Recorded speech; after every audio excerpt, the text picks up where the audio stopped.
I remember that one producer, there was one producer and he brought his kids to set, and that was one time I got really mad. I had to leave my assistant. I gave her the bag. I said, I need to step away for a minute. And I stepped away because he had his kids on set, but I'm not allowed to have kids.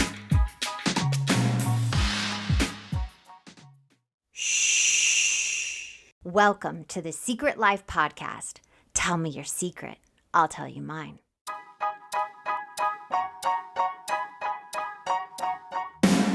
Sometimes you have to go through the darkness to reach the light. That's what I did. After 12 years of recovery in sex and love addiction, I finally found my soulmate, myself. Please join me in my novel, Secret Life of a Hollywood Sex and Love Addict, a 4-time bestseller on Amazon. It's a brutal, honest, raw, gnarly ride, but hilarious at the same time. Check it out now on Amazon. Welcome to Secret Life Podcast. I'm Brianne Davis-Gant. Today, I'm pulling back the curtains of all kinds of human secrets. We'll hear about what people are hiding from themselves and others. You know, those dark, deep secrets we probably want to go to our grave with, or those lighter, funnier secrets that are just plain embarrassing. Really, the how, what, when, where, and why of it all. Today, my guest is JC. Now, JC, I have a question for you. Dun, dun, dun. What is your secret? My secret is more of a professional secret. It was when I'm a makeup artist in the film industry, and I've been a makeup artist 29 years. And when I started in film, I had 2 young children, and I would lie about having children. And just because people that were producers, whoever, didn't think that a woman with young children could department head shows. And so that was kind of a secret for a long time until I became established, of course. But it was in interviews I would get asked, 20 years ago, do you have children? I would say, no, I do not. Okay, but here's the question. How did that even start? Did you say you had children one time, or did you hear through the grapevine that was a bad thing to do? I was on a show and the department head left and I was doing most of the female cast anyway. Mm-hmm. So I just thought it would make sense for me to move up. And one of the executive producers sat me in the office and said, how are you going to run a show and be a mom and have children? How are you going to manage that? And I said, just like a dad would or a male would if he has children, I can run this show. And he just would not get past the fact that I was a mom. Wow. That makes me so angry because being a mom now, I can't imagine keeping my child a secret. But I do have to tell you, when I had my child, a part of me was like, oh no. Like I'm like going into another age range, like that kind of, as an actress, goes into your head. Of course. And you can't help it with the industry that we're in to think that at first, and how is this going to affect my career? And how am I going to manage everything? How am I going to juggle it all? But we always do. And so when I first started, mostly men were department heads. And so, they were the department heads, they were, the producers, they were the directors, which that still kind of is in. Yeah. Directors. And, it was controlled by men. And I had this opportunity because even the cast were going, you need a department head this, you're doing all of this anyway, blah, blah, blah. And that was a thing for that lead producer. And even I got offered, just going on to a separate subject of, I got offered this football movie, and the head, again, executive producer said, you're a woman, what do you know about football? And I'm from Texas. What? Everything about football. What are you talking about? Yeah, it was just things like that back then we had to deal with so much more. It's, there still are things now, but you can be a mom now. You can, back then it was just not, they weren't doing it. Well, I have to say it's still today, because I will tell you, I had my child and I went and did a movie. And one of the main things the director asked me is if I was still breastfeeding, because he didn't want to deal with the schedule of a woman lead actress breastfeeding. Right. Yes. Yes. And yes. Yeah. Yes. I'm sure you know what I'm talking about.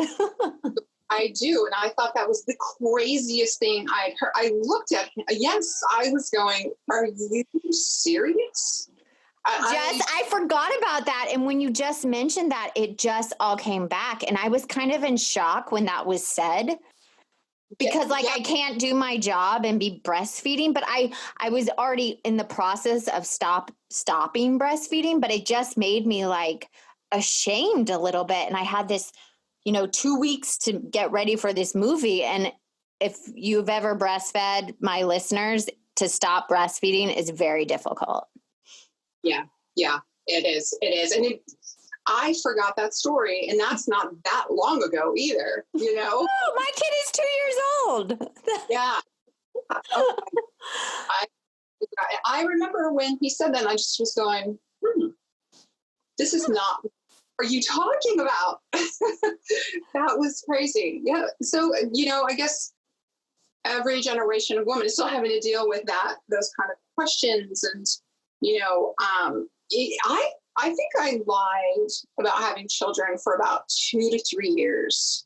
And I would be on shows where my cast knew, my actresses knew I had children, but the executive producer never goes to set, never, or goes any further into your life. I just would lie to them to get the job, because I had my resume was I had just as much experience as anybody else they were looking at. Mm-hmm. Departments, and I've worked with people, and for them to just point out me being a mom and children, how are you going to handle that? I'm like, I can handle a lot. That's because we are a mom. We can multitask. I know. I mean, I'm not going to rag on my husband. Like, he can only focus on one thing, and I can literally focus on 10 things at one time. Yeah. I get it. Like, I could be reading something, he could be talking to me, and I could be dealing with another thing. And he's like, can you just look at me? I don't think you're paying attention. And I'm like, no, I literally just repeated what you said. Like, I'm paying attention.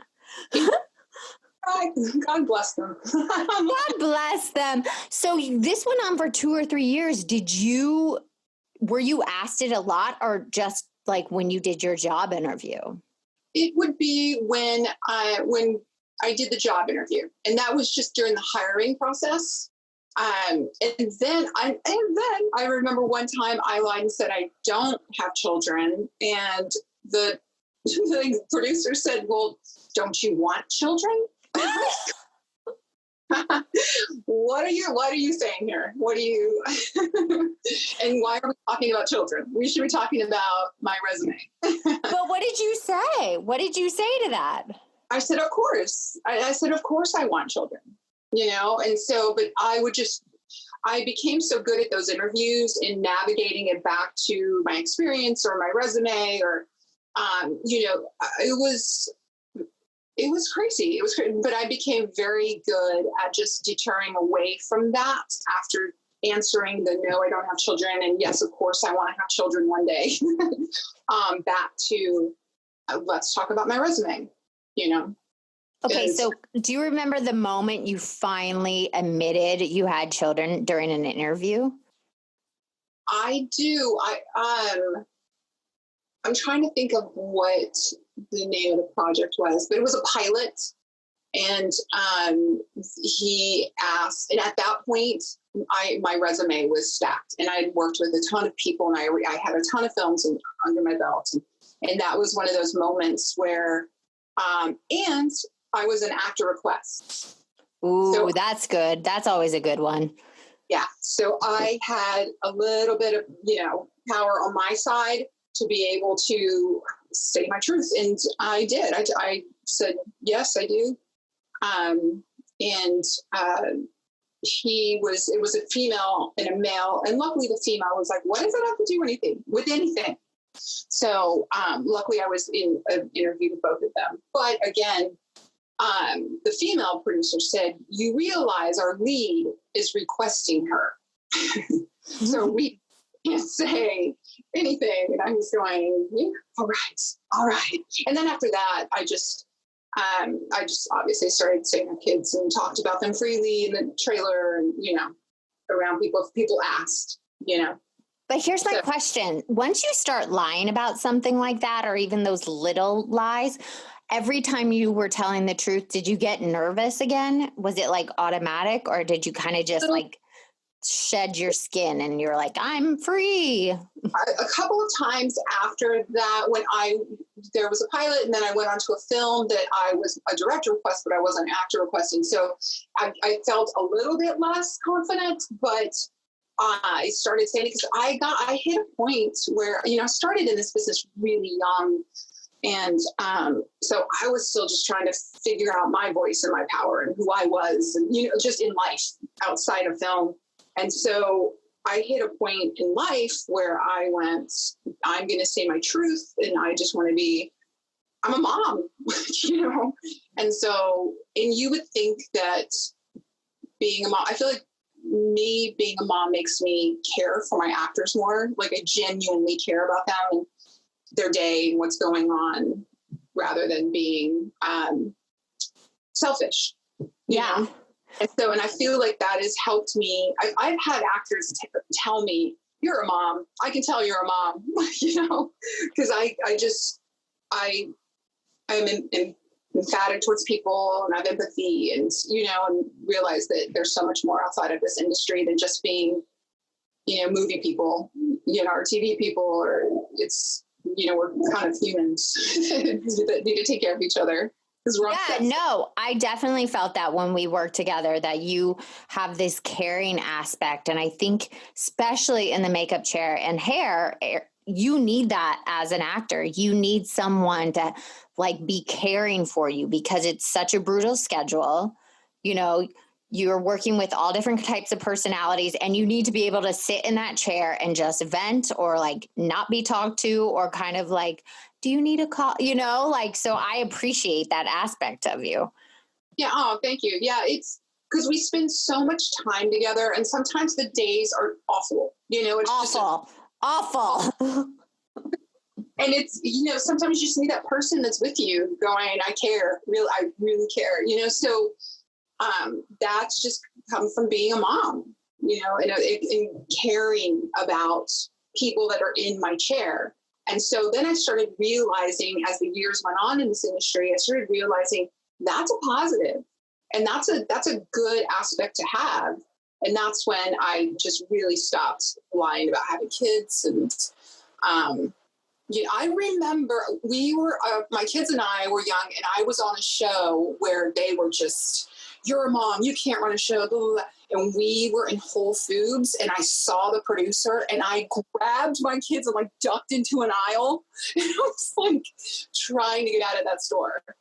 Oh my God. And they were laughing because it was becoming a game. We gotta hide from the producer. I was joking, but serious.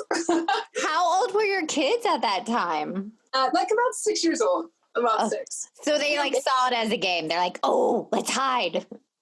From the producer, And so then later on, of course, when my kids were older, and now they're 21 and 22, but they know what was going on. And they were going, oh, we just thought it was a fun game. I was trying to hide you. Oh, so, isn't that crazy? That's crazy. But honestly, when I'm on location and I see people from set in Whole Foods, I hide because I'm I don't want to talk to anybody. That's true too. You're you see everybody and you're I just want to be by myself. I don't want to talk to anybody on set or anybody. I'm the same way because we spend, if we're doing 16-hour days, 5 days a week, or 12, 13 hours, we spend so much time together. We spend more time together than we do with our families when we're filming. And we're all like in close quarters, like as an actor, someone's always in your face, like sound, fixing the mic, makeup, fixing your face, hair, people touching your hair, wardrobe, then the director coming up with you directions, then your co-stars. It's like someone is always in your grill and you just want to get away. Oh, I can't even imagine. And I've even, as the years, of course, have gone on, I've learned to know when my actor needs some space. You know, I try to read them and my actresses, their body language and their face, because it's constant, all day long, being poked at by all day long. Yeah, that I've started to pay attention to. Just they need a little breather. You know, like take a minute. And so I'm going to, you know, as long as they don't look bad or anything, I'll skip a touch up just to give them a minute. You know, so I don't think people understand that about the business. When you're on set or working, you're never alone. Everybody's always telling you something, and there's no rest for that 16 hours. And I think it's funny. Somebody said, let's take away their like holding rooms or their trailers. I was like, that's where we get our peace. Don't take them away. Yeah. And if you think about it, anybody thinks about it, if you're being poked at all day long and touched and sound and going constant, that will break you down. You know, it's just like we're humans. And so that tends to be forgotten in our industry, that just like the humanity and the human part of our job. I started getting angry, you know, because I have a son and a daughter and I adore them. And there were points that I would just I remember there were a couple times I just cried because I was just like, why can't I have them be in the same world with me? Why do I have to separate them out? And I remember there were just times where I would get so mad. I was so angry at that, you know, but I was like, how can I make a difference? How can I change it? How can I, you know, but I wasn't high enough on the totem pole to do anything. I had no control. And I feel like when we as humans don't have control of our own lives and choices, that's when you become angry, you know, or sad or whatever, you know, but I feel like angry is the one. I love that because it's hitting like you said, if you were a guy, that wouldn't even be probably a question. No, I mean, the producer, I remember that one producer, there was one producer and he brought his kids to set, you know, and that was one time I got really mad. I had to leave my assistant. I gave her the bag. I said, I need to step away for a minute. And I stepped away because he had his kids on set, you know, running around and they were precious and having fun. But I'm not allowed to have kids. Yeah, but he could be them, and they were probably like sitting in the chair, running all over, making noise, and you're like, I wouldn't even bring my kids to work, but I can't even admit I have a child. Right. And it just didn't seem, it just was not, it just made me so mad. I was so mad. I had to go to the trailer and just take a minute, just because I was going, I can't even admit I have children in my separate life from this project, you know? So, but now what I've done, and everyone knows this, one of my makeup artists, she's become this blogger and she's talked about it. You know, I make sure that I hire, if you're a mom, I hire makeup artists, you know, my day players and things that I bring them in. I give them jobs. And I had one who was breastfeeding and I was like, put your milk in the freezer, refrigerator, pump, whatever you got to do. I try to make it a situation where you're allowed to have children and you're allowed to be a mom too, because we can do our jobs. Yeah, it'd be different if you couldn't do your job. You could do your job. Right. And I always, you know, because people will ask me this question because they know that I'm a department head that hires women. And I always try to be careful with that line because I have a son and I'm raising a man and he's lovely and my favorite man in the world. And he knows his mom's not hating on men as well. You know, it's like that balance of going through this industry and everything I went through, but also I don't hate men. I love you. I love you. You know, it wasn't you doing it. So it's that alone is a balance in itself. No, I get it. My husband's really talented. I want him to be hired. He's a white male. I don't want him not to get a job, but I also want there to be equal opportunity for both sexes, whether they have children or not. And I'm raising a son, and I still want him to have opportunities, but I don't want him to have opportunities over people that are more qualified than him. That is all. That is how I feel. Just if someone has more qualifications for something, male, female, anything, just they should be hired on their resume and their qualifications, not paid less, all those things that happen in the industry, but also making sure that my son knows that I love men and I love him, and it's no reflection of anything. It's just the industry. And I would, I can't tell you, like I said, I've been doing this 29 years, and I can count on one hand how many female directors I've worked with. Me too. I can totally count how many. Yeah. Yeah. So, going back to the 7 deadly sins, I feel like anger was not anymore, because now I have control. I feel like I have more control of my world because I built that resume and I worked hard. I let people see my ethic and, all that extra things that we have to do, So who do you think this secret harmed and benefited? It harmed me and benefited me. It harmed me as questioning myself as a mom, because I'm lying about children. I'm lying about having children, but then it benefited me later on to be who I am today, to help other moms in the industry, other makeup artists. Yeah, I love that. I have one more question actually, I have two. First, the one I wanted to ask you, is your children going to go into the business? No. No. Whoa, no.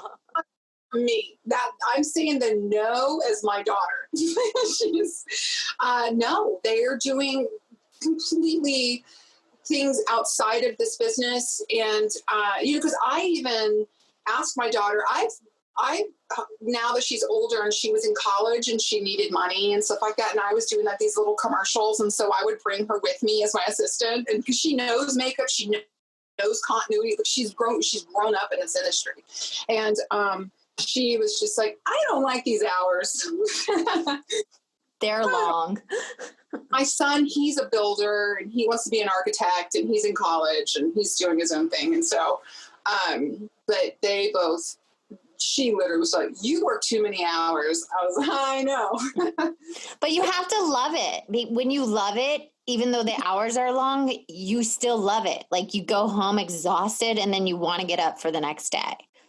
I love it. I would say in the past 8 years, I have thoroughly enjoyed my job to the fullest, because I, again, am now a personal, and I'm a department head, and I get to choose my projects now.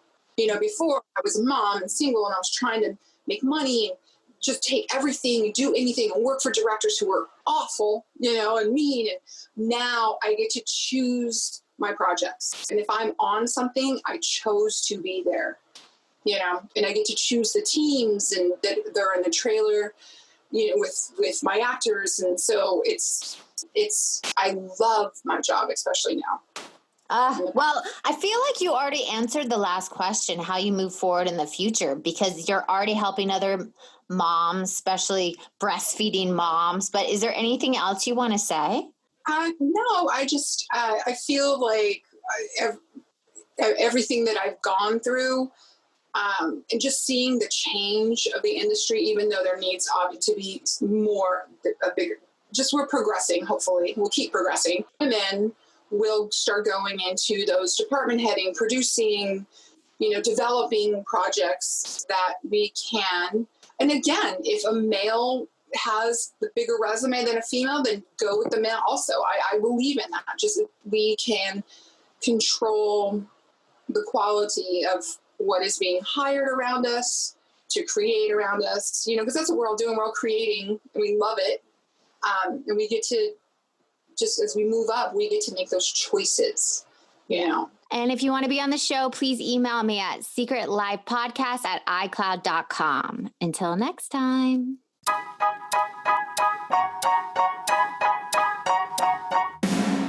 Thanks again for listening to the show.